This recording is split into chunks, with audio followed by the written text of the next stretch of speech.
www.livenepal.tv, connecting the world. दर्शकवृन्द, आज live Nepal .tv मा मदन भण्डारी लेभलमा धारा प्रवाह भाषण गर्ने पुर्खर वक्ता एवं एमाले युवा नेता पुण्य गौतम आज हाम्रो स्टुडियोमा हुनुहुन्छ। उहाँलाई चाहिँ म स्वागत गर्न चाहन्छु। पुण्य सर, लाइभ नेपाल .tv मा स्वागत गर्न चाहे तपाईँ। धन्यवाद। नयाँ सरकार कहिले गठन होला जस्तो लाग्छ तपाईँको विचारमा?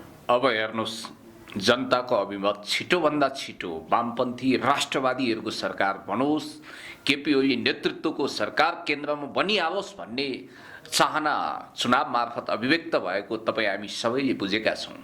तर नेपालको यो जुन ढङ्गको राजनीति अहिले चलिरहेको छ, खास गरी नेपालको राजनीतिमा विदेशी शक्ति केन्द्रको जुन प्रकारको हस्तक्षेप छ, यहाँको देशी विदेशी प्रतिक्रियावादी शक्ति केन्द्रले नेपालमा कुनै पनि हालतमा वामपन्थी सरकार नबनोस्, at any cost, at any rate वामपन्थी इतर सरकार बनोस्, दक्षिणपन्थी सरकार बनोस्, नेपालमा चलखेल गर्न पाइयोस्, नेपालभित्र आफ्नो माइक्रो म्यानेजमेन्टलाई व्यवस्थित गर्न पाइयोस् भन्ने उनीहरूले सोचिरहेका छन्। यस प्रकारले यहाँ ढिलाढाला भइरहेको छ। तपाईँलाई यति कुरो म भन्न चाहन्छु कि त्यही षड्यन्त्रको मतियार भएर पछिल्लो समय सरकारको मतियार भएर देशी विदेशी प्रतिक्रियावादी शक्ति केन्द्रको पावर सेन्टरको मतियार भएर निर्वाचन आयोग अगाडि आइरहेको छ। त्यस कारणले गर्दाखेरि सरकार बन्न यहाँ ढिलाढाला देखिएको छ। वास्तवमा भन्ने हो भने यतिन्जेलसम्म जनअनुमोदन भएको वामपन्थी शक्तिले अहिले सरकार गठन गर्ने म्यान्डेट पाइसक्नु पर्थ्यो। वास्तवमा त्यो हुन सकेन। हेर्नुहोस् त, समय लम्बिएको लम्बी छ, तपाईँलाई थाहा छ। अब अहिले के भनिरहेको छ निर्वाचन आयोग भने अहिले समानुपातिक निर्वाचन प्रणालीबाट समानुपातिकमा प्रतिनिधि सभाको जुन ढङ्गको सिट छ, सिट सङ्ख्या छ, त्यसलाई हामी हप्ता 10 दिनभित्र टुङ्ग्याइदिन्छौँ, छिनोफानो गर्छौँ भनेको निर्वाचन आयोग अहिले कुन शक्तिको प्रभावमा बहकिएर हो, कुन्नी प्रभावित भएर हो, कुन्नी उसले के भनिरहेको छ भने राष्ट्रिय सभा गठन भइसकेपछि मात्रै प्रतिनिधि सभाको समानुपातिक तर्फको मत परिणाम सिट सङ्ख्या हामी बाहिर अगाडि बढाउँछौँ अथवा बाहिर फ्लास गर्छौँ भनिरहेको छ। त्यो सिट सङ्ख्या अहिले उसले तोकिरहेको छैन।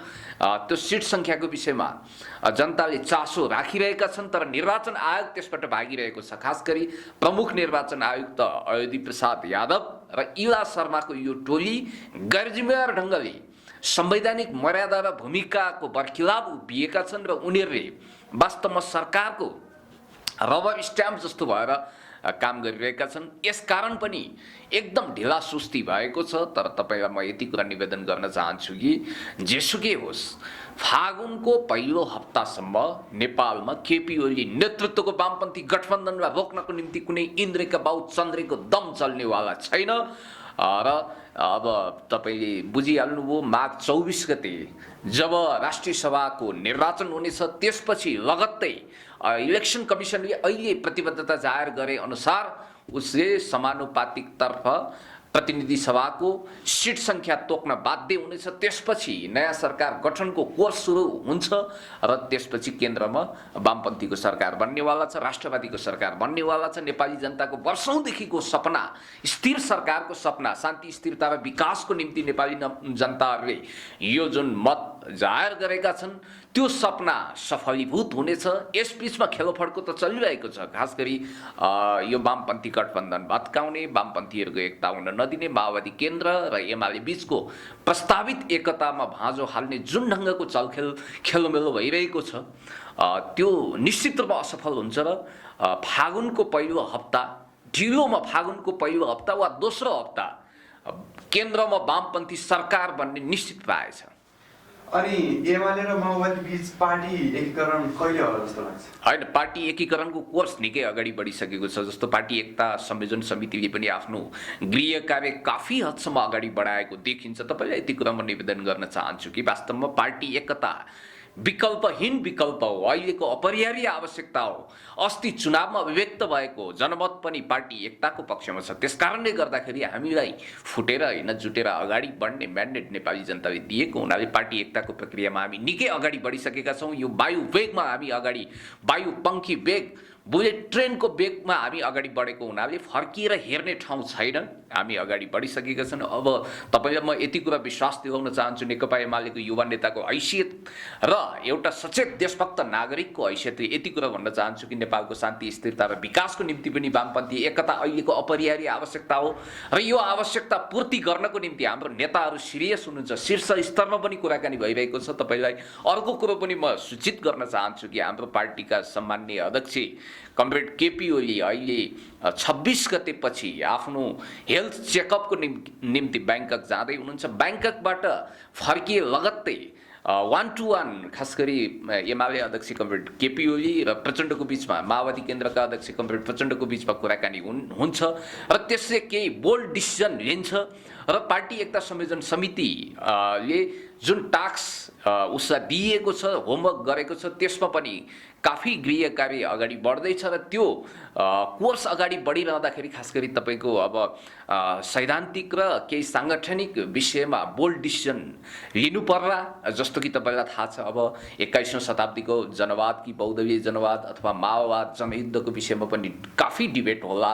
नेपालको अहिलेको भू राजनीतिक स्थिति, त्यसपछि विशिष्ट सैद्धान्तिक अवस्थाको विषयमा, आइडियोलोजिकल विषयमा, फिलोसोफिकल विषयमा पनि केही डिसिजन लिनु पर्ला। जस्तो कि अब तपाईँलाई यति कुरा म भन्न चाहन्छु कि बहुदलीय जनवादको विषयमा कन्सिडर हुनै सक्दैन। बहुदलीय जनवाद एउटा मार्क्सवाद लेनिनवाद सँगै यसलाई हामीले एउटा मार्ग निर्देशक सिद्धान्तको रूपमा अगाडि बढाउने कुरा सोचिरहेका छौँ। यो विषयमा हामी नेकपा एमालेको तलदेखि माथिसम्म, कार्यकर्तादेखि नेता पङ्क्तिसम्म ढुक्क छ। यसमा कसैले कुनै विवाद नगरे हुन्छ, ढुक्क भए हुन्छ। बहुदलीय जनवाद हामीले यसलाई एउटा पार्टीको रणनीतिक रूपमा अगाडि बढाइरहेका छौँ र नेपाली समाजको अहिलेको अर्थ राजनीतिक कन्डिसन के हो, नेपाल सोसियलिस्ट मोड अफ प्रोडक्सनमा छ वा कुन अवस्थामा छ, हामी नव औपनिवेशिक अवस्थामा छौँ भने यसकोबाट मुक्तिको उपाय के हुनसक्छ, अथवा यसो भन्नुहोस् नेपाल अर्ध सामन्ती र अर्ध औपनिवेशिक अवस्थाबाट अगाडि बढेर अहिले पुँजीवादी अवस्थामा पुगेको छ भने अब हामी समाजवादी क्रान्तिको दिशामा अगाडि बढिरहेका छौँ र नेपालको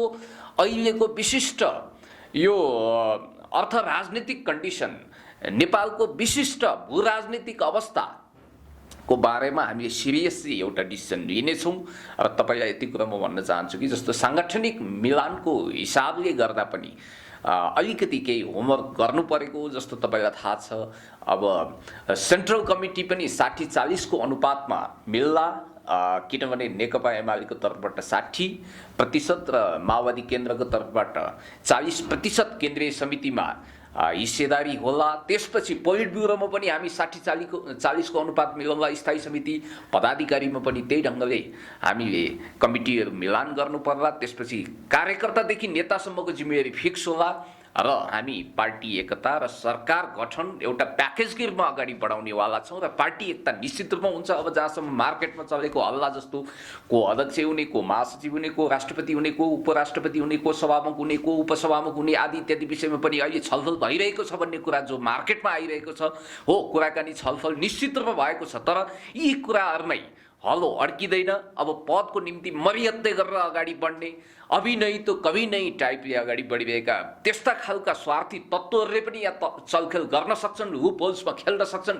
यो विषयमा पनि हामी केयरफुल भएका छौँ। त्यसकारणले गर्दाखेरि अब पार्टीको कमान्ड कसले सम्हाल्ने, सरकारको कमान्डको विषयमा कमरेड केपी ओली, हाम्रो पार्टीको अध्यक्ष कमरेड केपी ओलीले सम्हाल्ने कुरामा लगभग एउटा सहमति बनेको छ। कमरेड केपी ओली अध्यक्ष र कमरेड प्रचण्ड सहअध्यक्ष अथवा सेकेन्ड इन कमान्ड भएर एउटा वरिष्ठ नेताहरूको एउटा चेन अफ कमान्ड बनाउने, कमरेड हाम्रा वरिष्ठ नेता एवं पूर्व प्रधानमन्त्री द्वय कमरेड माधव कुमार नेपाल, झलनाथ खनाल, त्यसै गरी माओवादी अध्यक्ष कमरेड प्रचण्ड, नारायण काजी श्रेष्ठ, अनि त्यसपछि रामबहादुर थापा बादल, कमरेड ईश्वर पोखरेल नेकपा एमालेका महासचिव, त्यसपछि माओवादी केन्द्रको महासचिव कमरेड बादलको पनि भूमिकाको विषयमा, वामदेव गौतमजीहरूको पनि भूमिकाको विषयमा छलफल भइरहेको छ र त्यो प्रोटोकल निश्चित रूपमा तोकिन्छ र पार्टी एकताको कोर्स बहुत सुखद ढङ्गले अगाडि बढिरहेको छ र नयाँ सरकार गठन र पार्टी एकता लगभग फागुनभित्र टुङ्गिने सम्भावना छ र यसमा तपाईँ ढुक्क भए हुन्छ। नेपाली जनतालाई म यही अपिल र आह्वान गर्न चाहन्छु कि अब एकीकृत कम्युनिस्ट पार्टी बनाउने दिशामा हामी अगाडि बढिसकेका छौँ। त्यसकारणले गर्दाखेरि अब तपाईँलाई यो कुरा पनि म निवेदन गर्न चाहन्छु कि वास्तवमा मैले यति कुरा बोलिसकेपछि के भन्नुपर्छ भने अब जस्तो नेपाली क्रान्तिको विशिष्टता के हो, नेपाली राजनीतिको विशिष्ट भू राजनीतिक अवस्था के हो भन्ने विषयमा पनि हामीले छलफल गरेका छौँ। काफी हदसम्म यसमा एउटा होमवर्क गरेर हामी एउटा कन्सेन्ससको सहमतिको बिन्दुमा नजिक पुगिसकेका छौँ। त्यसकारण तपाईँहरू ढुक्क हुनुहोस्, आशावादी हुनुहोस्, एकता हुन्छ र देशमा वामपन्थी सरकार बन्छ। वामपन्थी स्थिर सरकार बनिसकेपछि देशमा स्थिरता विकासको कोर्स सुरु हुन्छ, औद्योगिकरण सुरु हुन्छ, नेपाल बलियो हुन्छ, नेपाल धनी हुन्छ, समृद्ध हुन्छ। त्यसकारणले गर्दाखेरि अब वर्षौँदेखि नेपाली जनताको घाँसपास कपास शिक्षा स्वास्थ्य सुरक्षाको जुन मुद्दाहरू सङ्गीन रूपमा अगाडि बढिरहेको छ, उठिरहेको छ, त्यसलाई पनि एड्रेस गर्ने कुरामा हामी बहुत सिरियस छौँ। अनि निर्वाचन आयोगको भूमिकाबारे के भन्न चाहनुहुन्छ? हेर्नुहोस्, मैले अघि पनि अलिकति पेट बोलीमा बोलिसकेँ, भूमिका बाँधिसकेँ। अब निर्वाचन आयोग त अब कसैको लोलीमा बोली मिलाउँदै गरेको जस्तो हामीलाई लागिरहेको छ। वास्तवमा कसैको भन भाइ हो, लयमा उसले देउसिरे पो भनिरहेको छ कि जस्तो हामीलाई आभास भइरहेको छ। निर्वाचन आयुक्तको कुर्सीमा बसिरहनु भएका अयोधी प्रसाद यादवको भूमिका पछिल्लो समय बहुत रहस्यमय, अकर्मण्य, जालीझेली र एक प्रकारले भन्ने हो भने पक्षपातपूर्ण देखिएको छ। तपाईँलाई एउटा कुरा म भन्न चाहन्छु, अस्ति समानुपातिक निर्वाचनको नतिजा माग गर्दै र हुनसक्ला विद्यार्थीहरू एउटा तातो जोसमा हुँदाखेरि प्रमुख निर्वाचन आयुक्तको राजीनामा पनि मागियो होला। त्यसबेला त्यसलाई सहन नसकेर यो सरकारले मानवाधिकार विरोधी रवैया प्रकट गर्दै साँच्चै भन्ने भने शान्तिपूर्ण प्रदर्शनमा उत्रिएका विद्यार्थी साथीहरूको टाउकोमा डन्डा वर्साउने काम गर्यो, दमन गर्यो, थिचोमिचो गर्यो, अत्याचार गर्यो, अन्याय गर्यो।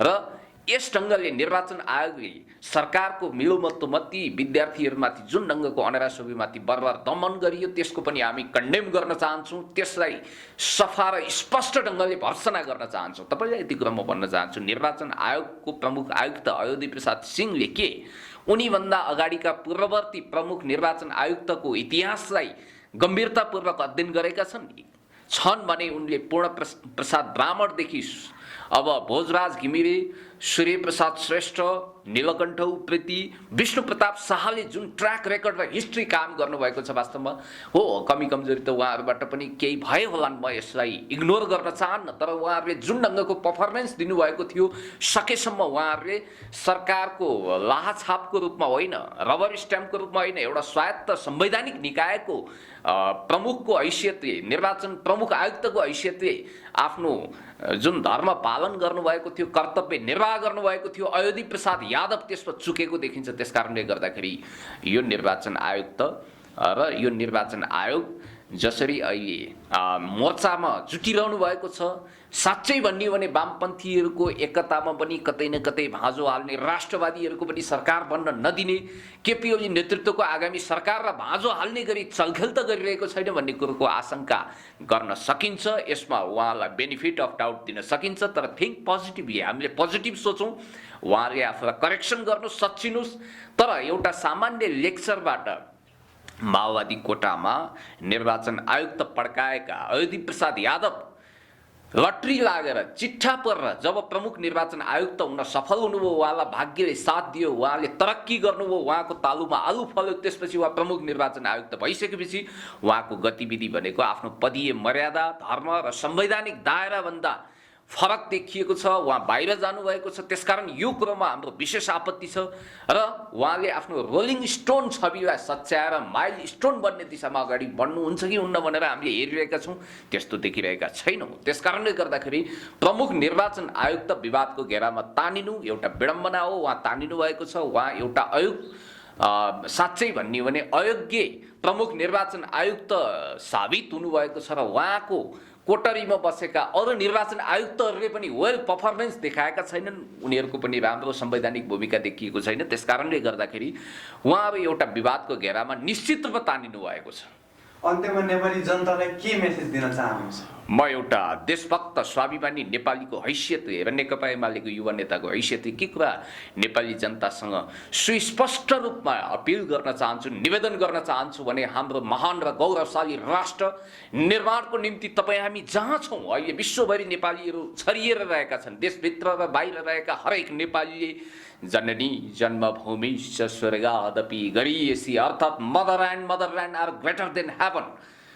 आमा र देश स्वर्गभन्दा प्यारो हुन्छ भन्ने मान्यतालाई आत्मसात गरेर अगाडि बढ्नु पर्यो। नेपाल भक्त भएर हामी अगाडि बढ्नु पर्यो र नेपालको राजनीति सङ्गनीवाला छ। यो सदैव 7.5 शनिको दशाले अभिशप्त हुने छैन। अब नेपाली राजनीतिमा सुखका दिनहरू सुरु हुनेछ। केन्द्रमा वामपन्थी सरकार बनिसकेपछि तपाईँ हाम्रो सपनाको वारिसे भएर बन्ने यो आगामी सरकारले वास्तवमा नेपालमा शान्ति स्थिरता र विकासको निम्ति काफी हदसम्म काम अगाडि बढाउनेछ र वास्तवमा भन्ने हो भने जननेता कमरेड मदन भण्डारी र पुष्पलाल बिपीहरूले देखेको सपना अधुरो सपना पनि पुरा गर्ने यो अभिभारा अब वामपन्थी गठबन्धनको काँधमा आएको छ। वामपन्थी गठबन्धन अगाडि बढिसकेको छ र म यति कुरा भन्न चाहन्छु कि वास्तवमा भन्ने हो भने नेपाल अब त्यो सतीको श्रापबाट भीममल्ल काजी भीममल्लको विधवा सतीको श्रापबाट मुक्त हुनेछ। नेपालले एउटा क्रान्तिकारी राजनेता महानायक अब नेपाली राजनीतिले जन्माउनेछ र नेपाल एउटा महान र गौरवशाली राष्ट्रको रूपमा इतिहासमा हिजो पनि स्थापित थियो, आज पनि छ। भोलि यसको महानता अझ प्रज्वलित भएर जानेछ। नेपाल भन्ने देशमाथि, नेपालको राष्ट्रिय स्वाधीनतामाथि, नेपालको नेसनल सोभरेनिटी र टेरिटोरियल इन्टिग्रिटीमाथि दखल अन्दाजी गर्न चाहने हर कुनै तत्त्व बत्तीको पुतली जस्तो भएर मटिया मेट हुनेछ। नेपाल एउटा संसारकै विशिष्ट पुरानो र एक ढङ्गले भन्ने हो भने विकसित भूस्वर्गको रूपमा अगाडि बढ्नको निम्ति बाधा हाल्ने जुनसुकै तत्त्वको सर्वनाश हुनेछ। किनभने नेपाल भनेको अब आध्यात्मिक मान्छेहरूले यो तपोभूमि हो, देवभूमि हो भनिरहेका छन्। 4 वेदको सृष्टि पनि यहीँ भएको छ, 18 पुराण पनि यहीँबाट सृजना भएको छ। प्राकृतिक रूपमा पनि नेपाल एउटा स्वर्ग जस्तो प्यारो छ। त्यसकारणले यो नेपालको महानता र गौरवलाई अझ ग्लोरिफाइड गर्नको निम्ति हामी अगाडि बढ्नुपर्छ र नेपाली जनताको हैसियतले, नेपाली राष्ट्रको एउटा स्वाभिमानी नागरिक र नेकपा एमालेको एउटा गौरवशाली राष्ट्रवादी पार्टीको सदस्यको हैसियतले, त्यसको नेताको हैसियतले मैले के अपिल र आह्वान गर्न चाहन्छु भने नेपाल अब शान्ति स्थिरता र विकासको कोर्सबाट पछाडि फर्किँदैन, यो अगाडि बढिसक्यो। नेपालमा प्रतिगामी चलखेल गर्नेहरू ढिम्किन पनि पाउँदैनन्। नेपाललाई अस्थिर बनाउँछु, नेपालको कुनै पनि भूभाग 1 इन्च पनि कब्जा गर्छु भनेर कसैले त्यो कोसिस गर्छ भने त्यसलाई केवल त्यो त्यसको भाग्यमा केवल समाप्ति लेखिएको छ र त्यो अगाडि बढ्दैन, त्यो भस्म खरानी हुन्छ र नेपाल सदैव अमर भएर चन्द्र सूर्य अङ्कित नेपाली राष्ट्रिय झण्डा सगरमाथामा फरफराइरहनेछ। नेपाल जिन्दाबाद भन्न चाहन्छु। नेपालको महानताको गौरव गाथा जति गाए पनि थाक्न सकिँदैन। म तपाईँलाई यति भन्न चाहन्छु कि नेपालको शान्ति स्थिरता र विकासको यो कोर्समा अब कसैले बाधा नहालुन्। नेपाल एउटा सोभरेन कन्ट्रीको रूपमा, एउटा सार्वभौमसत्ता सम्पन्न मुलुकको रूपमा जब अगाडि बढ्छ भने तपाईँलाई यति कुरा भन्न चाहन्छु कि अब एकजना जर्मनीका प्रसिद्ध साहित्यकार छन्, पीबी शेली थिए। पीबी शेली नामक ती साहित्यकारले भनेको एउटा पङ्क्ति म यहाँ दोहोऱ्याउन चाहन्छु। शिशिर त आइसक्यो, बसन्त आउन कति बाँकी छ र। हो, हामीले यत्रो कहर दुःख झेल्यौँ, यत्रो हन्डर ठक्कर खायौँ, 52 ठक्कर 53 गुस्सा खाएर हामी धुलो टक्टकाउँदै अगाडि बढिरहेका छौँ। त्यसकारण नेपालका दुःखका दिनहरू समाप्त भएका छन्। अब हामी शान्ति र अमन चयनको श्वास फेर्नेवाला छौँ। हाम्रो विकास, औद्योगिकरण, सुख समृद्धिको मार्ग तय भइसकेको छ। हामी अगाडि बढ्छौँ र यसबाट पछाडि फर्कने कुनै गुन्जाइस छैन। तपाईँलाई धेरै धेरै धन्यवाद। धेरै कुरा भनिदिनु भयो, त्यसको लागि thank you so much. Rajaji, live नेपालको तर्फबाट तपाईँले जुन इन्टरभ्यू मसँग गर्नुभयो, जुन विचार मैले एक्सप्रेस गर्ने मौका पाएँ, युट्युब मार्फत मेरो आवाज दुनियाँभर सम्प्रेषण गर्ने जुन साँझो मिलाइदिनु भयो, तपाईँलाई पनि धेरै धेरै धन्यवाद। र लाइभ नेपालको यो होल टिमलाई पनि म हृदयदेखि नै आभार व्यक्त गर्न चाहन्छु। तपाईँहरूको उत्तरोत्तर प्रगतिको कामना गर्छु र म फेरि भन्न चाहन्छु तपाईँहरूको दिन दुगुना रात चौगुनाको दरले विकास होस्, उन्नति होस्, प्रगति होस्। तपाईँहरूको उत्तरोत्तर प्रगतिको पनि कामना गर्न चाहन्छु र म यो भन्न चाहन्छु कि एक स्वाभिमानी र देशभक्त नागरिकको हैसियतले आउनुहोस्। तपाईँ हामी काँधमा काँध, हातमा हात मिलाएर नेपालको शान्ति स्थिरता र विकासको निम्ति अगाडि बढौँ। तपाईँलाई धन्यवाद छ। Thank you so much.